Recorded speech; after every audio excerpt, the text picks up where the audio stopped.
Assalamualaikum warahmatullahi wabarakatuh, teman-teman BPD, masyarakat, khususnya Kabupaten Klaten, Indonesia pada umumnya. Kesempatan pagi hari ini, saya berkesempatan berkunjung ke Desa Jarum, perbatasan Jawa Tengah dan DIY. Desa ini berada di kaki bukit, sehingga tanah yang ada di sini tidak begitu subur untuk tanaman pangan, tetapi subur untuk tanaman buah dan tanaman keras lainnya. Pohon jati, pohon bambu, pohon, kalau buah ya pohon ini ada mangga, ada kelengkeng dan seterusnya. Oke, di sini kita akan eksplor bagaimana menggali potensi desa di desa yang bisa dibilang relatif gersang, sehingga menjadi desa yang maju, dikenal dunia. Di Indonesia hampir semua banyak ya, pada akademisi dan sebagainya itu mengenal Desa Jarum, desa yang dulu desa yang gersang, sekarang menjadi desa yang luar biasa perkembangan ekonominya. Air di sini untuk pertanian itu tak ada hujan, sehingga pada musim kemarau sulit untuk mencari air untuk pengairan tanaman.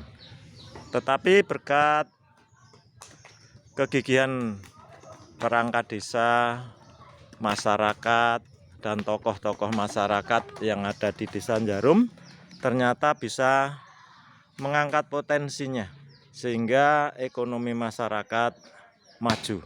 Hampir di sini, apalagi di sekitar jalan sana, rumahnya sangat bagus-bagus, masyarakat perkembangan ekonominya begitu hebat. Kemudian apa yang selama ini dilakukan oleh masyarakat Jarum? Kebetulan saat ini saya berkunjung ke rumah Pak Sekretaris Desa Jarum. Yang dikembangkan apa, nanti kita akan wawancara secara mendalam terkait perkembangan di Desa Jarum. Di sini dari beberapa kegiatan dalam BOR. Dan yang menarik bagi saya di Jarum, kreativitasnya mengembangkan batik. Nah, mengembangkan batik, bukan saja batik kain, tetapi mari nanti kita Assalamualaikum Pak Sekdes.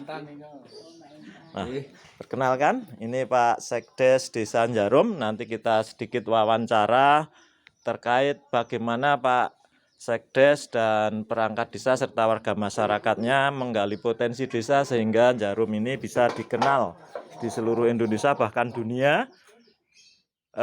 Nun sewu Pak Sekdes, ini saya Abadi dari Presidium FKPPD Kabupaten Klaten mau sedikit nanya-nanya terkait Desa Jarum. Bagaimana Desa Jarum yang dulu waktu saya kecil mengenal Desa Jarum itu desa yang gersang, masyarakatnya relatif ekonominya ya rendah gitu ya, karena memang tanah ada hujan dan di lereng bukit. Sekarang menjadi desa yang ya kalau saya sih sedikit ngiri ya, desa saya sekarang tertinggal jauh dari Jarum. Nah, ini kami mau minta kiat-kiatnya bagaimana dulu kok bisa seperti ini pengembangan potensi desanya. Monggo Pak. Ya, terima kasih Pak Abadi untuk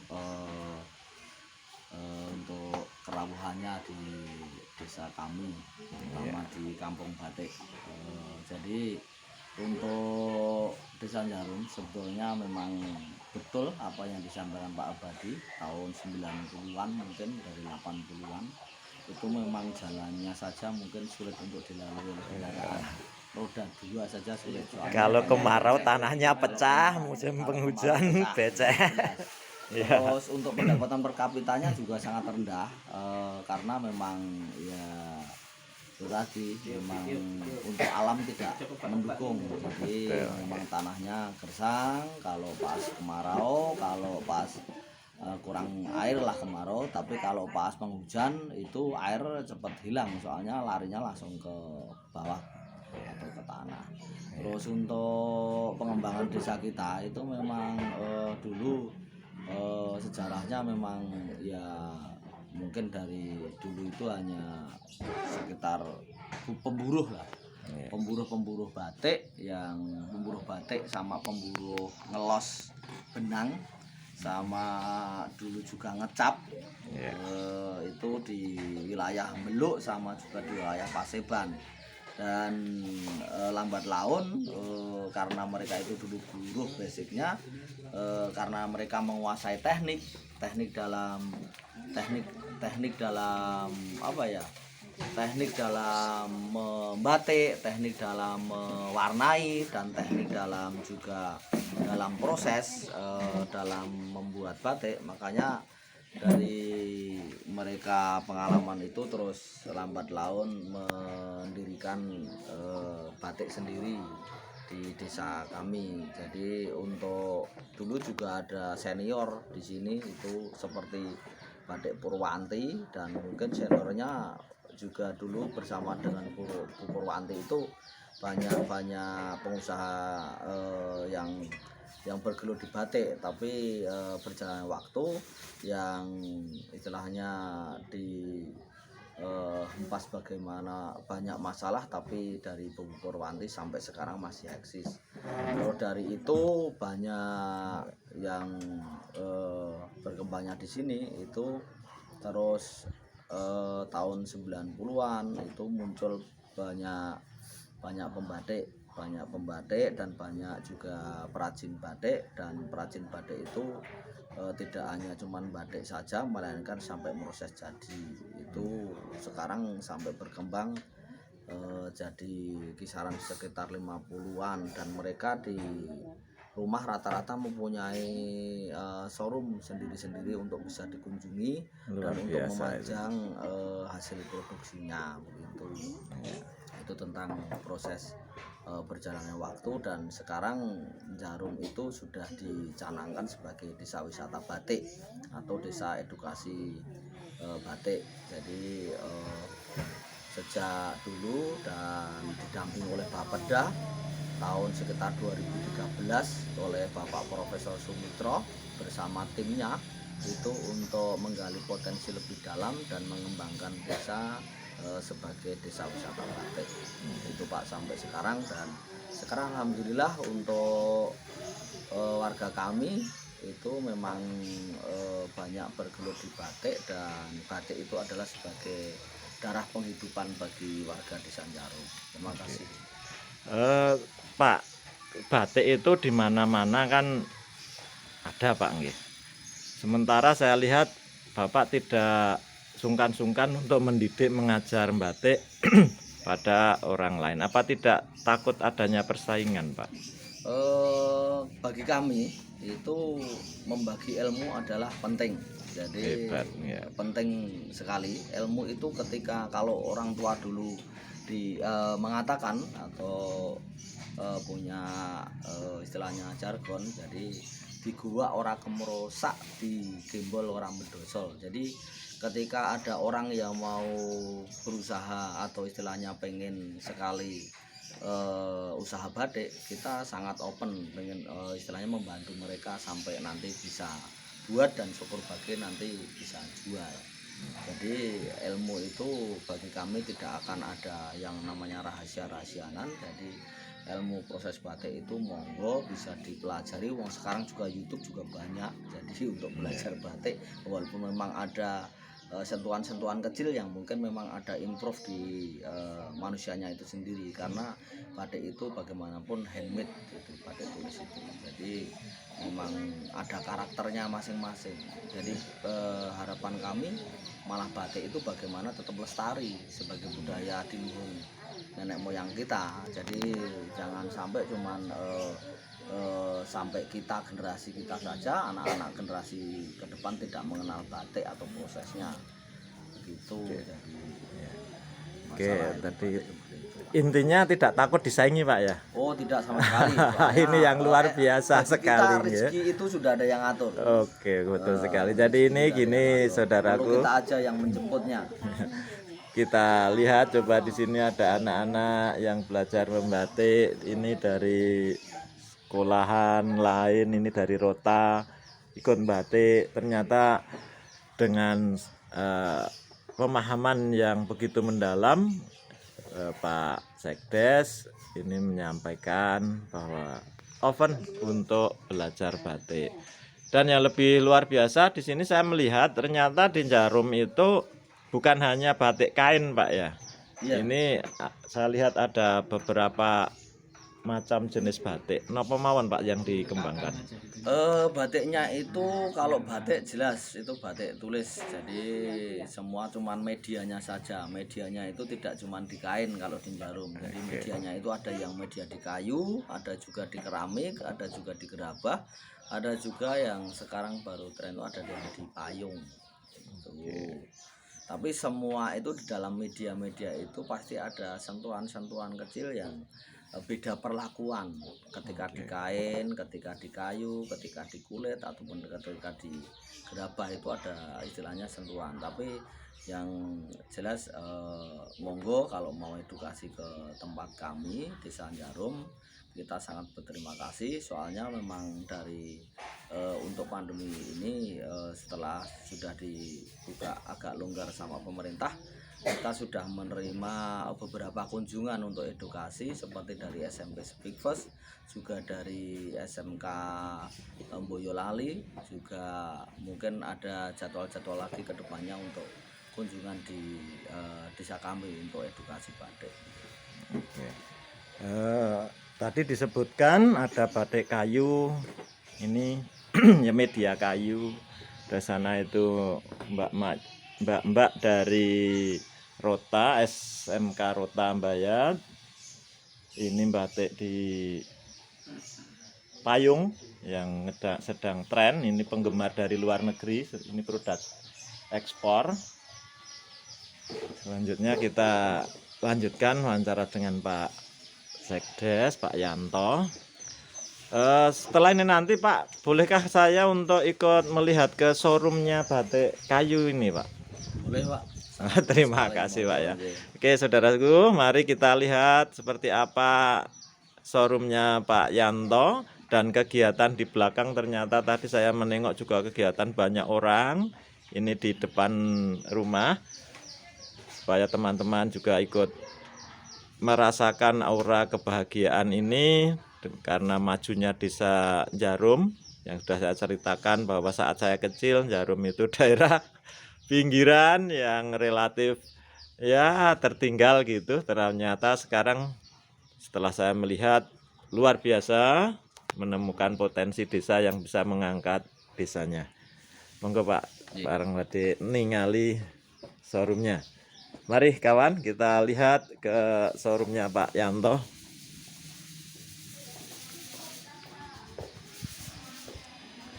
Ya.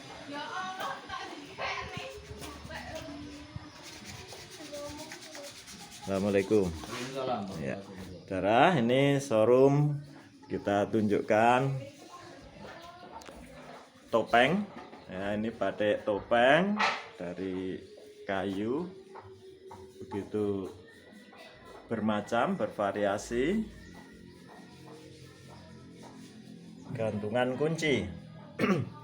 Kemudian ini kita lihat dari sebelah sini. Wayang. Ternyata wayang juga bisa dibatik.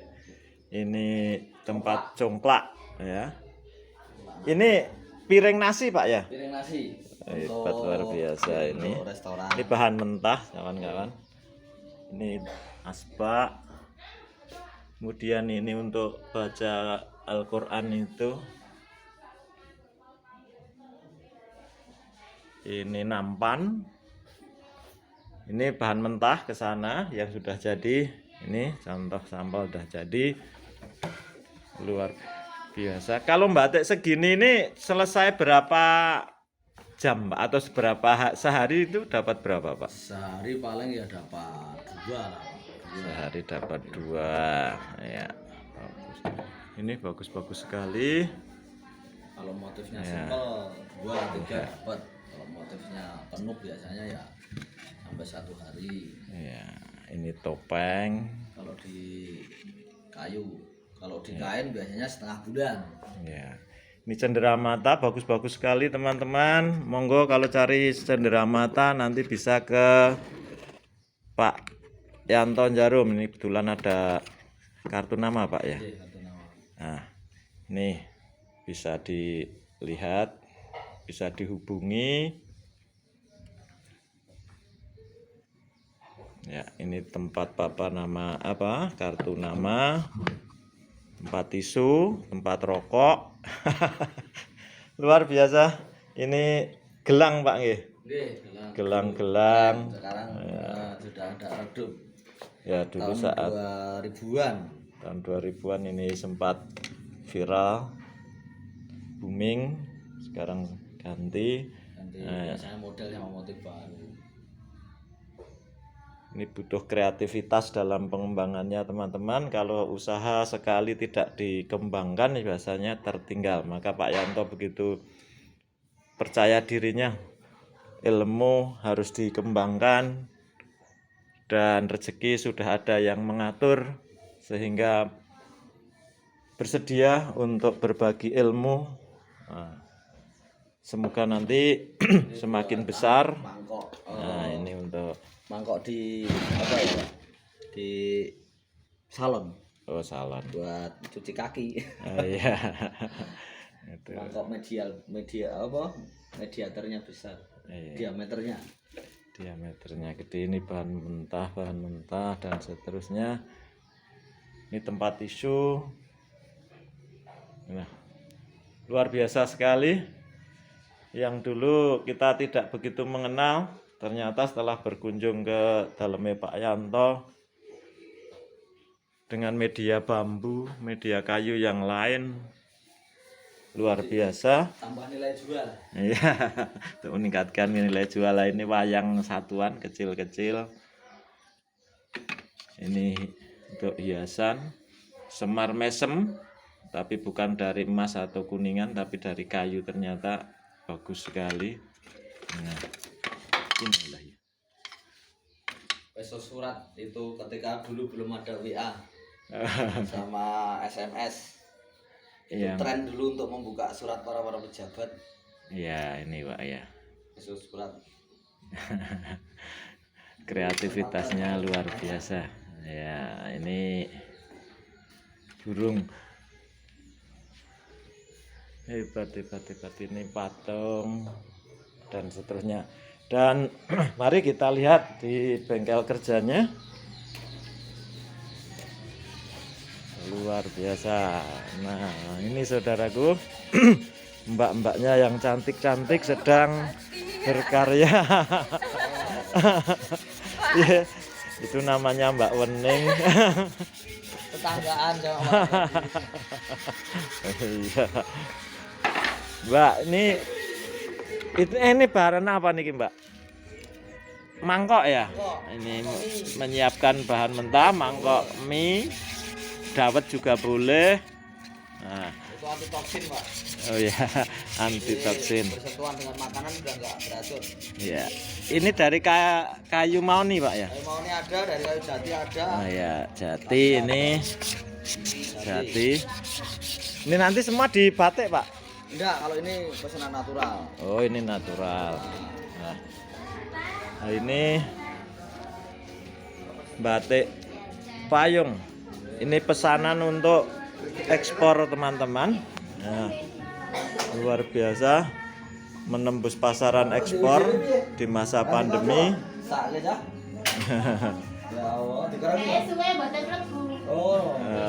Di masa pandemi ternyata batik jarum justru bisa menembus ekspor. Nah, kali ini batik payung. Luar biasa. Nah, coba kita intip ke dapurnya. Nah, ini belum merebus atau melorotnya. Nah, ini yang sudah. Nah, ini contoh-contoh kain warna alam. Luar biasa, kawan-kawan. Ya. Itu showroom kain.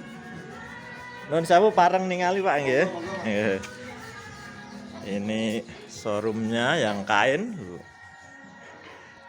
Hebatnya kain jarum, batik jarum itu mampu melayani pasar dari yang terendah sampai yang harganya jutaan. Ya, jadi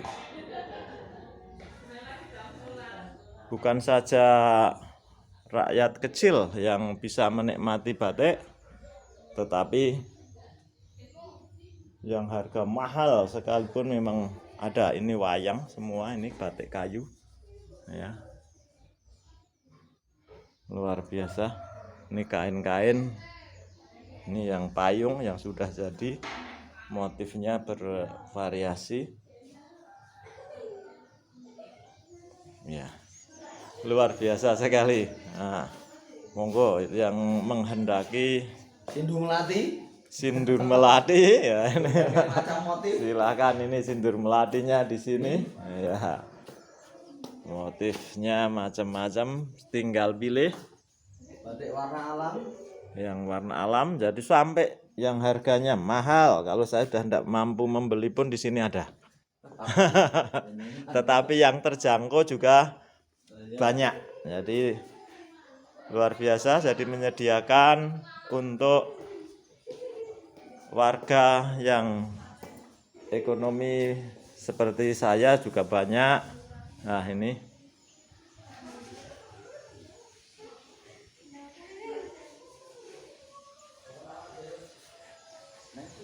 demikian kabar atau informasi dari Desa Jarum. Kita doa bersama semoga Jarum semakin jaya. Mungkin Pak Yanto, mungkin demikian dulu wawancara dan komunikasi kita terkait perkembangan potensi di Jarum. Saya hanya ikut berdoa semoga semakin maju, semakin jaya, makmur rakyatnya. Amin. Terima kasih Pak ya. Ya, assalamualaikum warahmatullahi wabarakatuh.